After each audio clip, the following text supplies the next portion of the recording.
Sur la fin de l'univers, laissez les adultes rêver. Écrit par Nîmes. Après avoir désigné le devenir comme la chose la plus sacrée qu'il soit, je me suis empressé d'ajouter ceci. Définir le devenir n'est pas quelque chose de souhaitable. Pire, il peut même être dangereux. C'est parce que les communistes ont voulu réaliser le paradis sur Terre qu'ils se sont vautrés dans les crimes de masse.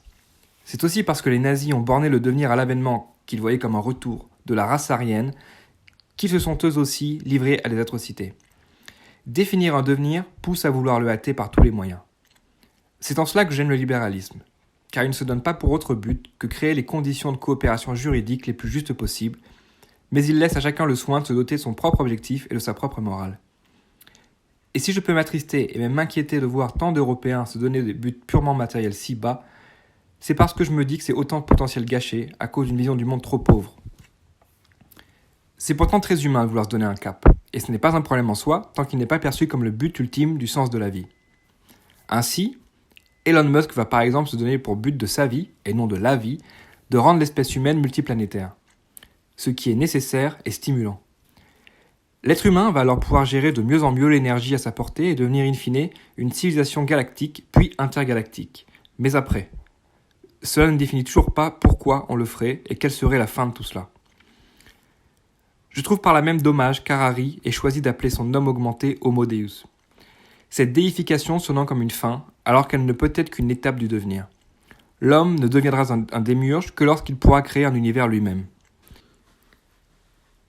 Créer un nouvel univers, c'est justement la finalité de l'humanité que propose Clément Vidal. Partant du postulat plus que probable que notre univers disparaîtra un jour, il considère que la seule façon de prolonger la vie sera de créer un nouvel univers. Cela me semble là aussi très stimulant, et ça ne manque pas de sens. Pourtant, si je crois que c'est là aussi une étape nécessaire, je ne peux la considérer comme une fin en soi pour 3 raisons. Elle ne fait que retarder le nihilisme. Imaginons que toute l'humanité soit tout entière vendue à ce but. Sitôt que nous serons capables de créer un nouvel univers, alors nous perdrons une fois de plus le sens de la vie et tomberons une fois de plus dans le nihilisme. Nous pourrons toujours nous fixer de nouveaux buts, me direz-vous. Exactement. Mais c'est précisément pour cela que je ne saurais le considérer comme le but final du sens de la vie. Compétition d'univers.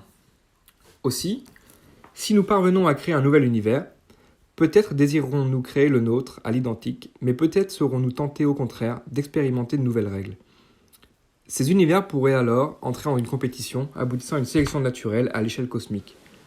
Le but ne serait alors plus de recréer un univers pour continuer la vie, mais créer le meilleur univers possible.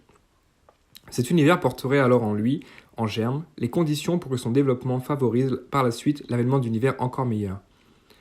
Il y aurait alors, en plus des 2 algorithmes contrôlant les comportements individuels via les gènes et les gènes eux-mêmes via la sélection naturelle, un 3e algorithme supérieur sélectionnant les univers les plus adaptés suivant les règles qui les gouvernent.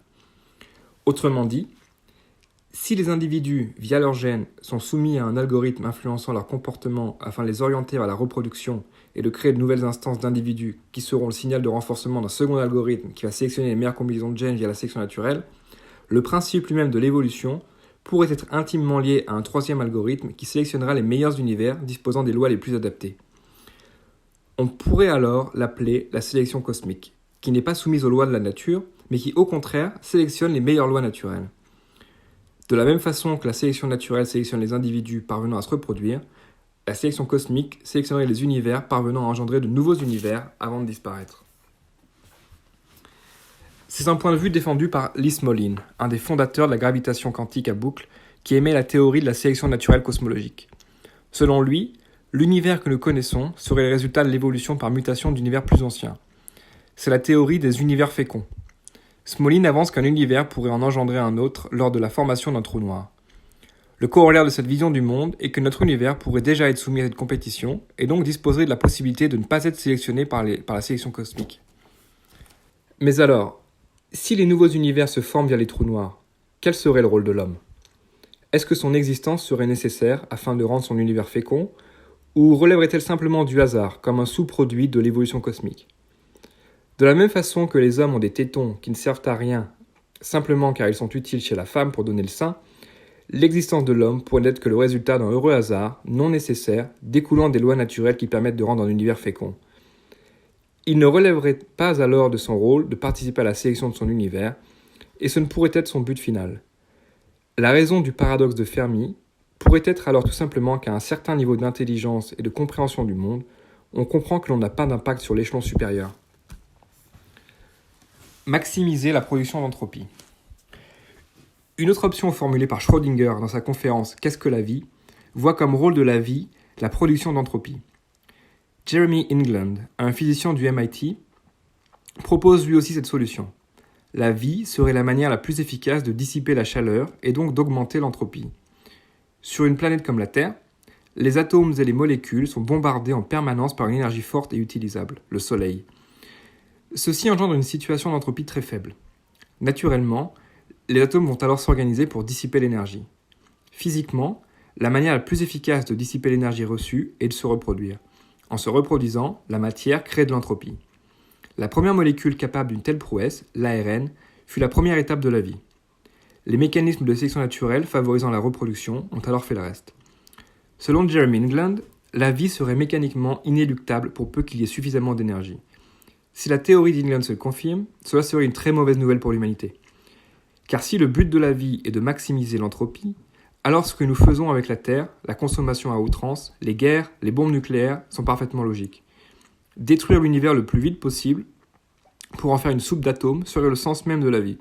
Une fois le stade d'entropie maximale atteint, l'univers trouverait une stabilité dans l'immobilité et donc la fin de toute vie, dans le néant. Ce qui compte alors, c'est le devenir. Quand bien même créer un nouvel univers ou générer de l'entropie donnerait un cap pour l'action humaine, il est délicat d'affirmer aujourd'hui qu'il est sûr et certain que la vie revêt un rôle capital. C'est pourquoi j'en suis arrivé à la conclusion personnelle que, s'il est important de questionner le devenir et le sens de la vie, il est vain de définir le but ultime du devenir. Je suis d'accord avec Elon Musk quand il donne comme but pour l'espèce humaine de se donner la capacité de poser les bonnes questions plutôt que de définir une réponse définitive sur le but de la vie. Ainsi, je pense que ce qu'il y a de plus important est le devenir, pour ce qu'il est, sans but précis, du moins pour le moment. Ce principe du devenir, je l'applique à ma pensée elle-même. Je veux que mon œuvre témoigne d'une pensée en mouvement, en devenir. Cela implique de ne pas avoir peur de se tromper, de se contredire, de se corriger parfois, mais surtout de ne pas avoir peur de rêver. Je crois que c'est pour cela que Nietzsche ne voulait pas de disciples. Les disciples voulant s'approprier la pensée de leur maître la fixent comme une vérité révélée. Or, c'est bien ce que l'on peut faire de pire à un penseur du devenir.